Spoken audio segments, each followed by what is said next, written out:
चलिए आज हम रिलेशन एंड फंक्शन के कुछ क्वेश्चंस आपको समझाने जा रहे हैं, ठीक है। ताकि जो आपको रिलेशन एंड फंक्शन चैप्टर है वो पूरी तरह से समझ में आ जाए, ठीक है। देखिए मैं आपको बताता हूँ रिलेशन एंड फंक्शन के विषय में। जो एक क्वेश्चन दे रहा हूँ मैं आपको, लेट्स प्रूव दैट, यहाँ पर एक सेट दिया हुआ है, दैट इज 1 2 3 एंड इनके बीच रिलेशन दी गई है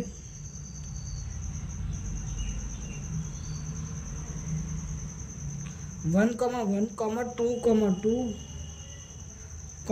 3 3 1 2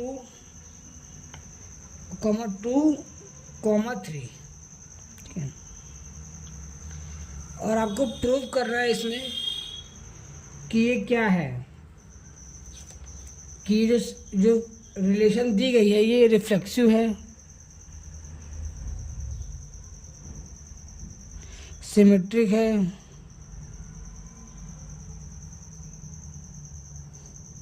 ट्रांजिटिव है, ठीक है।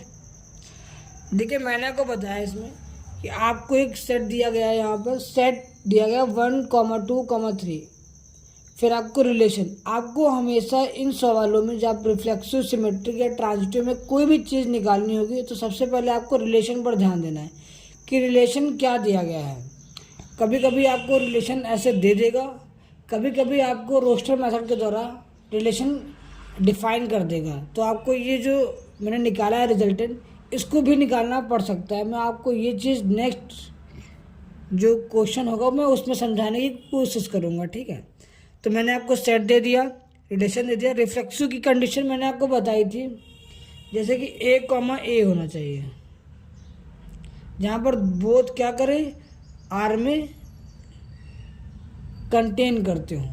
एप्सिलॉन का मतलब क्या होता है कि ए कॉमा ए क्या हो, आर के ही क्या हो, कंपोनेंट्स हों या उनके एलिमेंट्स हों, ठीक है।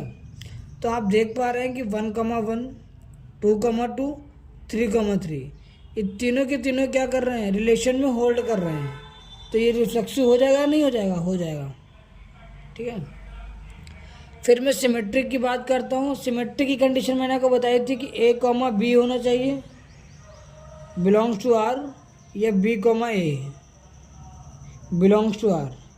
अगर ये दोनों कंडीशन ये होल्ड कर रहा होता, अगर ये रिलेशन होल्ड कर रहा है तो मैं ऐसे कह दूंगा कि ये सिमेट्रिक है।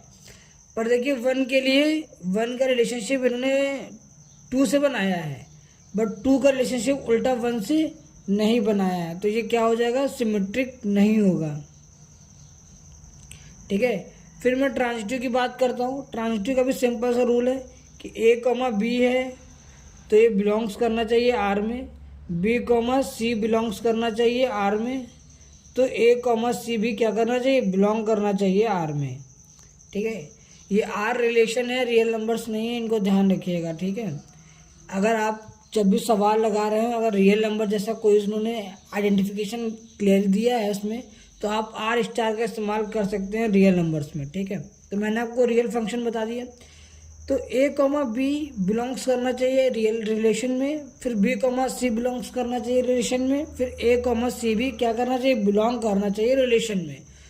तो जैसे कि 1 2 है, बिलोंग्स दिया गया है, पर 1 2 भी बिलोंग नहीं दिया। देखिए जैसे कि ये है 1 2, फिर 2 3, पर 1 3 क्या है, बिलोंग्स नहीं कर रहा है। जैसे कि मैं बताता हूँ, यहाँ ए कॉमा बी में क्या लेंगे हम लोग, 1 2 लेंगे, ठीक है। फिर बी सी में क्या लेंगे, 2 3 लेंगे।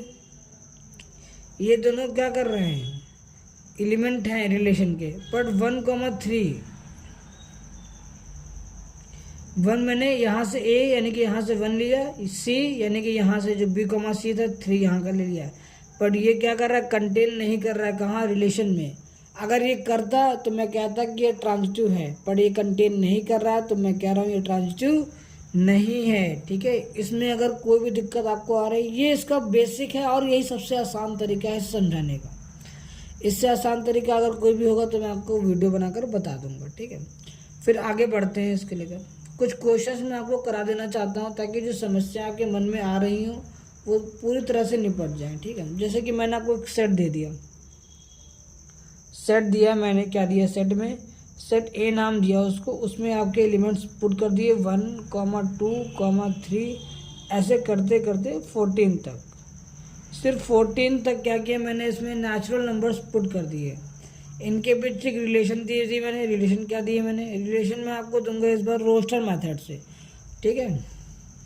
रोस्टर मेथड में दूंगा तो क्या दूंगा मैं, जो x, y, ये a, b भी हो सकता है, ठीक है। इसको हाइपन का इस्तेमाल बोलते हैं 3x - y = 0। ये मैंने आपको सेट दे दिया, ये रोस्टर मेथड के द्वारा मैंने आपको रिलेशन दे दी, ठीक है, जैसा कि मैंने आपको पहले बताया था। तो जो ये सवाल हैं ये मैं समझाने के लिए बता रहा हूँ, तो मैं इन्हें बहुत लॉन्ग वे में ले जाना से नहीं चाहूँगा, ठीक है। तो मैं सिंपल सी आपको चीज़ समझा देना चाहता हूँ कि जब भी आपको सेट दिया जाएगा, एक इस तरह की रिलेशन दे दी जाएगी, या तो आपको रिलेशन निकालनी होगी, जो भी उसके कंपोनेंट्स बनेंगे वो आपको निकालने हो सकते हैं, या कभी कभी आपको कंपोनेंट्स निकाल के वो खुद दे देंगे, आपको सिर्फ क्लैरिफाई या वेरीफाई करना होगा। तो इन्होंने सेट दिया है तो मैं आर यहाँ से निकालता रहूँगा, ठीक है, आर। तो आर के लिए मैं निकालता रहूँगा, जैसे कि इन्होंने कहा 3x - y = 0, यानी कि x और y की ऐसी वैल्यू आपको पुट करनी है जिससे 0 आता रहे। तो अगर मैं x की वैल्यू 1 पुट करता हूँ तो y की वैल्यू मुझे 3 पुट करनी होगी, तभी ये क्या होगा, 0 हो पाएगा। तो पहला कंपोनेंट क्या बनेगा, 1, 3, ठीक है। 1 और 3 क्यों लिया गया, देखिए 1 को जब हम x की जगह पुट करेंगे तो हमें y की जगह 3 पुट करना होगा, तभी 0 आएगा। इसलिए पहला कंपोनेंट क्या बना, 1, 3। दूसरा क्या बनेगा, 2, 6। तीसरा क्या बनेगा, 3, 9। 4 क्या बनेगा, 12, ठीक है। तो 12 तक ही बना, क्योंकि अगर मैं 5 पुट कर दूंगा x की जगह तो मुझे 15 का इस्तेमाल करना होगा, पर 15 क्या है, सेट में है ही नहीं, तो हम इसको कुछ दिक्कत नहीं कर सकते। अब मैं चेक करता हूँ, सबसे पहले चीज़ मैं चेक करूँगा रिफ्लेक्सिव, फिर मैं क्या चेक करूँगा, सिमेट्रिक, फिर मैं क्या चेक करूँगा, ट्रांजिटिव। मुझे इन तीनों को चेक करना है, रिफ्लेक्सिव को, सिमेट्रिक को, ट्रांजिटिव को। तो रिफ्लेक्सिव की कंडीशन मैंने आपको बताई थी, a, बिलोंग्स टू r। क्या इसमें कोई भी कंडीशन a, जैसी है, नहीं है, तो ये क्या करें, does not belong to r, तो रिफ्लेक्सिव नहीं हुआ। फिर सिमेट्रिक की बात करते हैं, 1, 3 है पर 3, 1 नहीं है, 2, 6 है, 6, 2 नहीं है, 3, 9 है, 9, 3 नहीं है, 4, 12 है बट 12, 4 नहीं है। तो सिमेट्रिक क्या है, a, b belongs to r है, पर b, a does not belongs to r, तो ये सिमेट्रिक नहीं होगा। फिर मैं बात करूँगा ट्रांजिटिव की, जैसे कि यहाँ 1, 3 है, फिर यहाँ 3, 9 है, पर 1, 9 नहीं है, और 2, 6 उसका 4, 12 कुछ भी यहाँ पर वेरीफाई नहीं हो रहा है। तो a, b तो बिलोंग्स में है, ठीक है, but b, c does not belongs to r। अगर ये बिलोंग्स टू r नहीं होगी तो एक स्टेप और जो होता है वो भी does not belong to r हो जाएगा, पर इसमें ये बिलोंग्स टू r है, क्योंकि 1, 3 है, 3, 9 है, बट 1, 9 नहीं है, तो ये ट्रांजिटिव नहीं कहलाया जाएगा। तो ये तीनों चीज़ें मैंने आपको समझा दी। सवाल आपके पास सिर्फ 2 ही तरीके से आएंगे, एक इस तरह का क्वेश्चन आ सकता है, आपको रिलेशन दिया जाएगा, आपको सिर्फ उसको वेरीफाई करना होगा। फिर एक क्वेश्चन जो मैंने आपको अभी पहले कराया था, ये वाला, आपको रिलेशन ऐसे दी जाएगी, आपको निकलने की, जैसे कि मैंने यहाँ पर क्या है, आपको ये दिया गया है, तो यहाँ पर मैंने ये निकाला है, ठीक है। इन सभी चीज़ों का हमें ध्यान रखना होगा पूरी तरह से। देखिए यहाँ पर रिलेशन आपको दी गई है, मैंने यहाँ पर निकाली है इस रिलेशन के माध्यम से, तो आपको ये दे दिया जाएगा, या तो ये दिया जाएगा, आपको ये निकालना होगा। अगर ये दिया गया है तो आपको सिर्फ ये निकालना होगा, अगर ये दिया गया है तो आपको ये निकालना है, फिर इसके बाद ये निकालना है। कोई भी दिक्कत आ रही हो आप मुझे कमेंट कर सकते हैं इन सवालों में। मैं इसकी जितनी भी 12th की जो भी यूपी बोर्ड में जितने भी क्वेश्चंस होते हैं, और मैं कोशिश करूँगा CBSE या ICSE बोर्ड के भी निकालने की, तो अगर मुझे मिलते हैं तो मैं इन तरह के पूरे सवालों को, यानी कि पूरी की पूरी एक्सरसाइज को ख़त्म कर दूँगा, ठीक है। आप बिल्कुल निश्चिंत रहिए।